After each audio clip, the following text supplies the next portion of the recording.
ಶುಭೋದಯ ಸ್ನೇಹಿತರೆ. ಇವತ್ತು ಒಂದು ವಿಶೇಷವಾದ ಟಾಪಿಕನ್ನು ತೊಗೊಂಡು ಬಂದಿದ್ದೀನಿ. ಇದು ಎಲ್ಲರಿಗೂ ಆಗುವಂಥ ಸಮಸ್ಯೆ, ಬಟ್ ಯಾರಿಗೂ ಗೊತ್ತಿಲ್ಲ ಈ ಸಮಸ್ಯೆ ಇದೆ ಅಂತ. ಅದೇ ಈ ಸಮಸ್ಯೆಯ ವೈಶಿಷ್ಟ್ಯ. ಈ ಸಮಸ್ಯೆ ಏನಂದರೆ ಬ್ರೈನ್ ಫಾಗ್ ಅಂತ. ಎಷ್ಟು ಮಂದಿ ಗೊತ್ತು ಬ್ರೈನ್ ಫಾಗ್ ಬಗ್ಗೆ? ಕೆಲವು ಜನ ಏನು ತಿಳ್ಕೊಂಡಿರ್ತೀವಿ, ನಮಗೇನು ಆಗಿಲ್ಲ ಬಿಡು ಅಂತೇಳಿ ಒಂದು ನೆಗ್ಲೆಕ್ಟ್ ಮನೋಭಾವದಲ್ಲಿ ಇರ್ತೀವಿ. ಈ ಬ್ರೈನ್ ಫಾಗ್ ಹೆಸರೇ ಸೂಚಿಸೋ ಹಂಗೆ ಫಾಗ್. ಈ ಮಳೆಗಾಲದಲ್ಲಿ ಚಳಿಗಾಲದಲ್ಲಿ ಫಾಗ್ ಬರುತ್ತಾ, ಮಂಜು ಅಥವಾ ಇಬ್ಬನಿ. ಆ ಇಬ್ಬನಿ ಬಂದಾಗ ನಮ್ಗೇನು ಕಾಣೋದಿಲ್ಲ ಆ ಕಡೆ ಎದುರುಗಡೆ ಇರೋದು. ಅದೆಷ್ಟು ದಟ್ಟವಾಗಿರುತ್ತೆ ಅಂದರೆ ಒಂದೊಂದ್ಸರಿ ಎದುರುಗಡೆ ಇರೋ ಮನುಷ್ಯನೇ ಕಾಣೋದಿಲ್ಲ. ಈ ಗಿಲ್ಲಿಯಲ್ಲಿ ಇಷ್ಟು ಫಾಗ್ ಇರುತ್ತೆ, ಎದುರುಗಡೆ ಒಂದೇ ಒಂದು ಫೂಟು 2 ಫೂಟಲ್ಲಿ ಇರೋ ಡಿಸ್ಟೆನ್ಸಲ್ಲಿ ವ್ಯಕ್ತಿ ಕಾಣಂಗಿಲ್ಲ ನಮಗೆ. ಸೊ ಹಂಗೆ ಈ ಫಾಗ್ ಇದ್ದಾಗ ಡ್ರೈವಿಂಗ್ ಮಾಡೋದು ಭಾಳ ಸೇಫ್ ಅಲ್ಲ. ಯಾಕಂದರೆ ಲೈಟು ಹೆಡ್ಲೈಟ್ ಎಲ್ಲ ಹಾಕೊಂಡು ಡ್ರೈವ್ ಮಾಡಬೇಕು, ಯಾಕಂದರೆ ಎದುರುಗಡೆ ಬರೋ ವೆಹಿಕಲ್ ಕಾಣಂಗಿಲ್ಲ. ಸೊ ಇದೇ ಥರ ನಮ್ಮ ಮೈಂಡಿಗೂ ಒಂದು ಫಾಗ್ ಅನ್ನೋದು ಬಂದುಬಿಟ್ಟಾಗ ನಾವು ಆಲೋಚನೆ ಮಾಡಲಿಕ್ಕೆ ಆಗೋದಿಲ್ಲ, ಸರಿಯಾಗಿ ಥಿಂಕಿಂಗ್ ನಮ್ಮ ಬ್ರೈನ್ ಥಿಂಕ್ ಮಾಡೋದಿಲ್ಲ. ಸೊ ಅಂಥ ಸಂದರ್ಭದಾಗ ಏನಾಗುತ್ತೆ, ನಾವು ಯಾವುದ್ರ ಮೇಲೂ ಗಮನ ಕೊಡ್ಲಿಕ್ಕೆ ಆಗೋದಿಲ್ಲ, ಅಥವಾ ಈ ಯಾವ ನೆನಪುಗಳನ್ನು ಅಥವಾ ನೆನಪಿಸ್ಕೊಳ್ಳಿಕ್ಕೆ ಆಗೋದಿಲ್ಲ. ಏನನ್ನು ಯಾವ ವಿಷಯಗಳನ್ನು ಕೂಡ, ಏನೋ ಒಂದು ನಿನ್ನೆ ಮೊನ್ನೆ ಆಗಿದ್ದ ವಿಷಯಗಳನ್ನು ಕೂಡ ನೆನಪಿಗೆ ಬರೋದಿಲ್ಲ. ನಿನ್ನೆ ಬೆಳಗ್ಗೆ ಏನು ತಿಂದೇನೆ ಅನ್ನೋದು ವಿಷಯ ಅನ್ನೋದೇ ನೆನಪಿಗೆ ಬರೋದಿಲ್ಲ. ಸೊ ಅಂಥ ಒಂದು ಸ್ಥಿತಿ ಇದು ಯಾವ ಕಾಯಿಲೆನೂ ಅಲ್ಲ. ಇದು ಒಂಥರ ಸಹಜ ಸ್ಥಿತಿ, ಎಲ್ಲರಿಗೂ ಆಗುತ್ತೆ. ಇದಕ್ಕೆ ಒಂದು ಕೆಲವೊಂದು ಕಾರಣಗಳಿದ್ದಾವೆ. ಆ ಕಾರಣಗಳಿಂದ ಇದು ಆಗುತ್ತೆ. ಸೊ ಆದ್ದರಿಂದ ಇದಕ್ಕೆ ಕೆಲವೊಂದು ಲಕ್ಷಣಗಳಿದ್ದಾವೆ. ಅಂದರೆ ಇದನ್ನು ಗುರುತಿಸಿದ್ರೆ ನೀವು ಪರಿಹಾರ ಕಂಡುಕೋಬೋದು. ಸೊ ಎಲ್ಲಿ ಗುರುತಿಸೋದು? ಈ ಬ್ರೈನ್ ಫಾಗ್ ನಾವು ಕನ್ನಡದಲ್ಲಿ ಮೆದುಳಿನ ಮಂಜು ಅಂತ ಹೇಳ್ತೀವಿ. ಅದು ಕೆಲವೊಂದು ಲಕ್ಷಣಗಳಿದ್ದಾವೆ. ನಿಮಗೆ ಏನಾದರೂ ಈಗ ಒಂದೊಂದ್ಸರಿ ಏನಾಗುತ್ತೆ, ಒಂದು ಯಾವುದೋ ಮೀಟಿಂಗ್ ಹಾಲಿಗೋ ಅಥವಾ ಏನೋ ಚೇಂಬರ್ಗೋ, ಆಫೀಸ್ ಮೇಡಮ್ ಚೇಂಬರೋ ಸರ್ ಚೇಂಬರ್ಗೋ ಅಥವಾ ಏನೋ ಒಂದು ರೂಮಲ್ಲಿ ಹೋಗ್ಬಿಡ್ತೀರಿ, ಬಟ್ ಹೋದ್ಮೇಲೆ ಎದಕ್ಕೆ ಬಂದೆ ಅನ್ನೋದೇ ಗೊತ್ತಾಗೋದಿಲ್ಲ. ಒಂಥರ ಮೈಂಡ್ ಬ್ಲ್ಯಾಂಕ್ ಆಗುತ್ತೆ. ಸೊ ಅಂಥ ಸಂದರ್ಭ ಆಗಲಿ, ಅಥವಾ ಏನು ಮೊಬೈಲ್ ತೊಗೊಳ್ತೀರಿ, ಏನೋ ಮೆಸೇಜ್ ಮಾಡಬೇಕು, ಏನೋ ಬ್ರೌಸ್ ಮಾಡಬೇಕು ಅಂತೇಳಿ ಸಡನ್ನಾಗಿ ಅದನ್ನ ಬಿಟ್ಟು ಯಾವುದೋ ಒಂದು ಲಿಂಕ್ ಓಪನ್ ಮಾಡ್ತಾ ಸ್ಕ್ರಾಲ್ ಮಾಡ್ತಾ ಒಂದು ಅರ್ಧ ಗಂಟೆ ಕಳೆದ್ಬಿಡ್ತೀರಿ. ಅದಕ್ಕೆ ಮೊಬೈಲ್ ತೊಗೊಂಡೆ ಅನ್ನೋದೇ ಮರೆದ್ಬಿಡ್ತೀರಿ. ಸೊ ಅಂಥ ಸಂದರ್ಭ ಆಗ್ಬೋದು. ಅಥವಾ ಏನೋ ಓದ್ತಿರ್ತೀರಿ, ಪೇಪರೋ ಮ್ಯಾಗ್ಝಿನೋ ಬುಕ್ಸೋ ಏನೋ ಓದ್ತಿರ್ತೀರಿ, ಬಟ್ 2 ಸೆಕೆಂಡ್ ನಂತರ ನಿಮ್ಗೆ ಏನು ಓದಿನ ಅನ್ನೋದೇ ನೆನಪಾಗೋದಿಲ್ಲ. ಸೊ ಇದು ಒಂದು ಸ್ಥಿತಿ ಅಥವಾ ಇದು ಒಂದು ಲಕ್ಷಣ ಅದರದ್ದು.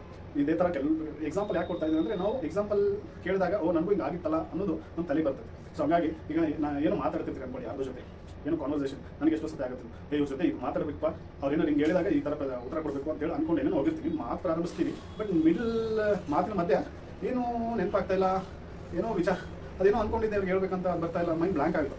ಸೊ ಅದನ್ನು ಅವರು ನನ್ನ ರೆಸ್ಪಾಂಡನ್ನು ಸರಿಯಾಗಿ ಇರೋದ್ರಿಂದ ಅವ್ರ ರೆಸ್ಪಾನ್ಸು ಸರಿಯಾಗಿ ಬರೋದಿಲ್ಲ. ಸೊ ಆ ಕಾನ್ವರ್ಸೇಷನ್ ಅಲ್ಲಿಗೆ ಕಟ್ ಆಗುತ್ತೆ, ಅಥವಾ ಒಂದು ಇಂಪ್ಯಾಕ್ಟ್ಫುಲ್ ಕಾನ್ವರ್ಸೇಷನ್ ಆಗೋದಿಲ್ಲ.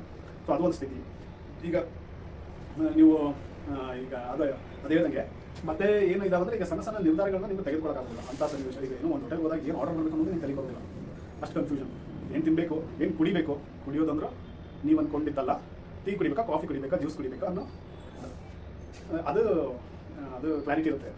ಸೊ ಈ ಲಕ್ಷಣಗಳು ಯಾಕೆ ಇದ್ದರೂ ಬ್ರೈನ್ ಫಾಗ್ ಸಮಸ್ಯೆಯಿಂದ ಬಳಲ್ತಿದ್ದಾರೆ ಅಂತ ಅನ್ಕೋಬೋದು. ಸೊ ಇದ್ರ ಕಾರಣ ಏನಪ್ಪ ಈ ಸಮಸ್ಯೆಗೆ ಅಂತೇಳಿ ಕೆದಕಿದಾಗ, ಈ ದೀರ್ಘಕಾಲದ ಒತ್ತಡ ಅಥವಾ ಆತಂಕ, ಏನೋ ಸ್ಟ್ರೆಸ್ಫುಲ್ ಸಿಚುವೇಶನ್. ಸೊ ಅದರಿಂದ ಈ ಬ್ರೈನ್ ಫಾಗ್ ಆಗೋ ಸಂಭವ ಇದೆ. ಮತ್ತು ನಿದ್ರೆ ಕೂಡ ಇದಕ್ಕೂ ಕಾರಣ. ಸರಿಯಾದ ನಿದ್ರೆ ಮಾಡಲಿಲ್ಲ ಅಂದರೆ, ಡಿಸ್ಟರ್ಬ್ ಸ್ಲೀಪ್ ಇತ್ತಂದರೆ ನಿಮಗೆ ಈ ಸಮಸ್ಯೆ ಬರ್ತಿದೆ. ಇವೆರಡೇ ಕಾರಣ ಇಲ್ಲ. ಪೌಷ್ಟಿಕಾಂಶ ಕಾರಣ ಆಗುತ್ತೆ. ನಿಮ್ಮ ಡಯಟ್ ಸರಿಯಾಗಿಲ್ಲ ಅಂದರೆ ಈ ಸಮಸ್ಯೆ ಬರುತ್ತೆ. ಮತ್ತು ಹೈಡ್ರೇಷನ್, ನಿಮಗೇನಾರ ನೀರು ಕರೆಕ್ಟಾಗಿ ಕುಡಿತಾ ಇರಲಿಲ್ಲ ಅಂದರೆ ಈ ಸಮಸ್ಯೆ ಬರುತ್ತೆ. ಇನ್ನೊಂದು ಅಂತಾರೆ, ಕೋವಿಡ್ ನಂತರ ಇದರ ಎಫೆಕ್ಟ್ಸ್ ಜಾಸ್ತಿ ಕಾಣ್ತಾ ಇದೆ ಅಂತ ಅಂತಾರೆ. ಮೋಸ್ಟ್ಲಿ ವ್ಯಾಕ್ಸಿನ್ ಅಂತಾರೋ ಏನೋ ಗೊತ್ತಿಲ್ಲ. But after Covid it has increased ಅಂತ ಹೇಳ್ಬೋದು. ಸೊ ಈ ಕಾರಣಗಳನ್ನ ನಾವು ಸರಿಪಡಿಸ್ಕೊಂಡ್ರೆ ಈ ಸಮಸ್ಯೆನೂ ಕೂಡ ಸರಿಪಡಿಸ್ಕೋಬೋದು. ಈ ಕಾರಣಗಳನ್ನ ಹೆಂಗೆ ಸರಿಪಡಿಸ್ಕೊಳ್ಳೋದು? ಸ್ಟ್ರೆಸ್ ಗೊತ್ತಿದೆ, ಶಾಂತವಾಗಿರಬೇಕು, ಮೆಡಿಟೇಷನ್ ಮಾಡಬೇಕು, ಎಲ್ಲ ಗೊತ್ತು. ಬಟ್ ಈ ಮೆಡಿಟೇಷನ್ ಹೆಂಗೆ ಮಾಡಬೇಕು? ಈಗ ಬ್ರೀದಿಂಗ್ ಟೆಕ್ನಿಕ್ಗಳಿದೆ. ಈಗ ನಾನೊಂದು ಟೆಕ್ನಿಕ್ ಹೇಳ್ತೀನಿ ನಿಮಗೆ, 4-7-8 ಅಂತ ಅದು ಹೆಸರು. 4-7-8 ಅಂದರೆ ಏನಿಲ್ಲ, 4 ಸೆಕೆಂಡು ಇನ್ಹೇಲ್ ಮಾಡಬೇಕು, ಒಳಗಡೆ ಉಸಿರು ತಗೋಬೇಕು. 7 ಸೆಕೆಂಡ್ ಉಸಿರನ್ನ ಗಟ್ಟಿಯಾಗಿ ಅಲ್ಲೇ ಹೋಲ್ಡ್ ಮಾಡಿ ಇಟ್ಕೋಬೇಕು. 8 ಸೆಕೆಂಡ್ ಬ್ರೀತ್ ಔಟ್ ಮಾಡಬೇಕು, ಅಂದರೆ ಎಕ್ಸೈಲ್ ಮಾಡಬೇಕು. ಸೊ ಈ ರೀತಿ ಒಂದು 5 ಮಿನಿಟ್ಸ್ 10 ಮಿನಿಟ್ಸ್ ಮಾಡೋದ್ರಿಂದ ನಿಮ್ಮ ನರಮಂಡಲದಿಂದ ಶಾಂತ ಆಗುತ್ತೆ. ಅದರ ಜಾಸ್ತಿ ಸ್ಟ್ರೆಸ್ ಹೋಗಿದ್ದಾಗ ಇಮಿಡಿಯೇಟಾಗಿ ಶಾಂತವಾಗುತ್ತೆ. ಸೊ ಇದು ಒಂದು ನೀವು ಮಾಡ್ಕೋಬೋದು. ಮತ್ತು ಏನಿದೆ, ನಮ್ಮ ರಿಸ್ಟ್ಗೆ ತಣ್ಣೀರನ್ನ ಸಿಂಪಡಿಸಿದಾಗ ನರಮಂಡಲ ಶಾಂತ ಆಗುತ್ತೆ. ಸೊ ಇಲ್ಲಿ ಡಾಕ್ಟರ್ ಚೆಕ್ ಮಾಡ್ತಾರೆ ನಮ್ಮ ನರಮಂಡಲ. ಸೊ ಇದನ್ನು ಶಾಂತಗೊಳಿಸಿದಾಗ ಇದು ಚರ್ಮದ ಸಮೀಪ ಇರುವಂಥ ಆರ್ಟರೀಸ್ ಆಗಿರೋದ್ರಿಂದ ಅದು ಕೂಡ ಆಗುತ್ತೆ. ಈ ಕಿವಿ ಓಲೆ ಹಿಂದ್ಗಡೆ ಇಲ್ಲಿ ಕೂಡ ತಣ್ಣೀರನ್ನ ಸಿಂಪಡಿಸಿದಾಗ ನಮ್ಮ ಸ್ಟ್ರೆಸ್ ಲೆವೆಲ್ ಕಡಿಮೆ ಆಗುತ್ತೆ. ಈ ಕೆಲವೊಂದು ಟ್ರಿಕ್ಸ್ ಇದ್ದಾವೆ, ಅದನ್ನು ಬಳಸ್ಕೊಂಡು ನಮ್ಮ ಸ್ಟ್ರೆಸ್ನ ಕಡಿಮೆ ಮಾಡಿಕೊಂಡ್ರೆ ಈ ಸಮಸ್ಯೆ ಪರಿಹಾರ ಕಂಡ್ಕೋಬೋದು. ಸೊ ಇನ್ನೂ ಸ್ಟ್ರೆಸ್ ಸ್ವಲ್ಪ ಜಾಸ್ತಿನೇ ಇದೆ ಅಂದಾಗ ಈ ಜರ್ನಲಿಂಗ್ ಅಂತ ಹೇಳ್ತೀವಿ. ಜರ್ನಲಿಂಗ್ ಅಂದರೆ ನಮ್ಮ ಭಾವನೆಗಳನ್ನು ಅಥವಾ ಎಮೋಷನ್ ಅಥವಾ ಪ್ರಾಬ್ಲಮ್ನ ಬರೆದಾಗ, ಆ ಸನ್ನಿವೇಶನ ಬರೆದಾಗ ನಮಗೆ ಅದನ್ನು ಹೊರಗಡೆ ಹಾಕಿದಾಗ ನಮಗೆ ಮನಸ್ಸು ಹಗರಾಗುತ್ತೆ. ಸೊ ನಾವು ಶಾಂತ ಆಗ್ತೀವಿ.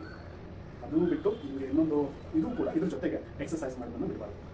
ರನ್ನಿಂಗ್ ಆಗಲಿ, ಜಾಗಿಂಗ್ ಆಗಲಿ, ವಾಕಿಂಗ್ ಆಗಲಿ, ಸೈಕ್ಲಿಂಗ್ ಆಗಲಿ, ಸ್ವಿಮ್ಮಿಂಗ್ ಆಗಲಿ, ಏನಾದರೂ ಮಾಡ್ತಾ ಇದ್ದರೆ ನಮ್ಮ ಉಸಿರಾಟದ ಏರಿಳಿತ ಜಾಸ್ತಿ ಆದಾಗ ಇಲ್ಲಿ ಮೈಂಡಲ್ಲಿ ಕೆಲವೊಂದು ಗುಡ್ ಹಾರ್ಮೋನ್ಸ್ ರಿಲೀಸ್ ಆಗಿ, ಡೋಪಮೈನ್ ರಿಲೀಸ್ ಆಗಿ, ಈ ಜ್ವರ ಬಂದಾಗ ನಾವು ಪ್ಯಾರಾಸಿಟಮೋಲ್ ತಗೊಳ್ತೀವಿ, ಆ್ಯಂಟಿಬಯೋಟಿಕ್ ತಗೊಳ್ತೀವಿ. ಸೊ ಅದೇ ಥರ ಈ ಎಕ್ಸಸೈಸ್ ಕೂಡ ಆ್ಯಂಟಿಬಾಡೀಸ್ ಅನ್ನು ರಿಲೀಸ್ ಮಾಡ್ತೀವಿ.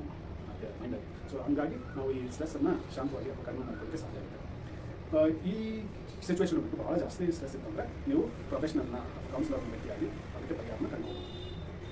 ಈ ಆಬ್ವಿಯಸ್ಲಿ ಸ್ಲೀಪು ಕೂಡ ಒಂದು ಕಾರಣ ಆಗಿರೋದ್ರಿಂದ ಒಳ್ಳೆ ಸ್ಲೀಪ್ ಮಾಡಬೇಕು. 7ರಿಂದ 9 ಗಂಟೆಗಳ ನಡುವೆ ಎಷ್ಟು ಸ್ಲೀಪ್ ಮಾಡ್ತಾರೋ ಅಷ್ಟು ಒಳ್ಳೆಯದು. ಮತ್ತೇನಿದೆ ಸ್ಕ್ರೀನ್ ಟೈಮ್, ಈ ಮೊಬೈಲ್ ನೋಡೋ ಒಂದು ಸೆಟ್ ಆಗಿಬಿಟ್ಟಿದೆ, ಅದನ್ನು ಕಡಿಮೆ ಮಾಡ್ಕೊಳ್ಳಿ. ಅಂದರೆ ಮಲ್ಕೊಳ್ಳಿಕ್ಕೆ ಒಂದು ಅವರ್ ಬಿಫೋರೇ ಅದನ್ನು ಸ್ವಿಚ್ ಆಫ್ ಮಾಡಿ ಇಟ್ಕೊಂಡು ನೀವು ಒಂದು ಮೈಂಡಲ್ಲಿ ಥಾಟ್ಸ್ ಎಲ್ಲ ಸೆಟಲ್ ಡೌನ್ ಆಗಬೇಕಲ್ಲ, ಡೇ ಪೂರ್ತಿ ಬಂದಿರೋ ಥಾಟ್ಸ್ ಎಲ್ಲ ಅದು ಸೆಟಲ್ ಡೌನ್ ಆದಮೇಲೆ ನೀವು ಒಳ್ಳೆ ನಿದ್ದೆ ಬರುತ್ತೆ. So quality of sleep increase ಅದನ್ನು ಮಾಡ್ಕೊಳ್ಳಿ. ಅದು ಮತ್ತು ಈ ಶೆಡ್ಯೂಲ್ನ ಫಾಲೋ ಮಾಡಿ. ಇದು ಎಷ್ಟೇ ಗಂಟೆಗೆ ಮಲ್ಕೋಬೇಕು, ಎಷ್ಟೇ ಗಂಟೆಗೆ ಹೇಳಬೇಕು ಅನ್ನೋ ಶೆಡ್ಯೂಲ್ನ. ಸೊ ಇದರಿಂದ ಕೂಡ ನಿಮಗೆ ಬರುತ್ತೆ. ಸೊ ಈ ಕೆಲವೊಂದು ಸಣ್ಣ ಪುಟ್ಟ ಪರಿಹಾರವನ್ನು ಪಾಲನೆ ಮಾಡಿದ್ದೇ ಆಗಿದ್ದಲ್ಲಿ ನಿಮಗೆ ಬ್ರೈನ್ ಫಾಗ್ ಅಥವಾ ಮೆದುಳಿನ ಮಂಜು ಸಮಸ್ಯೆ ನಿವಾರಣೆ ಆಗುತ್ತೆ. ಸೊ ಈ ಕೆಲವೊಂದು ಇದನ್ನೆಲ್ಲ ಹಂಚ್ಕೊಳ್ಳಿಕ್ಕೆ ನನಗೆ ಅವಕಾಶ ಮಾಡಿಕೊಡೋದಕ್ಕೆ ನಿಮಗೆ ಮತ್ತೊಮ್ಮೆ ಧನ್ಯವಾದಗಳು. ಜೈ ಹಿಂದ್, ಜೈ ಕರ್ನಾಟಕ.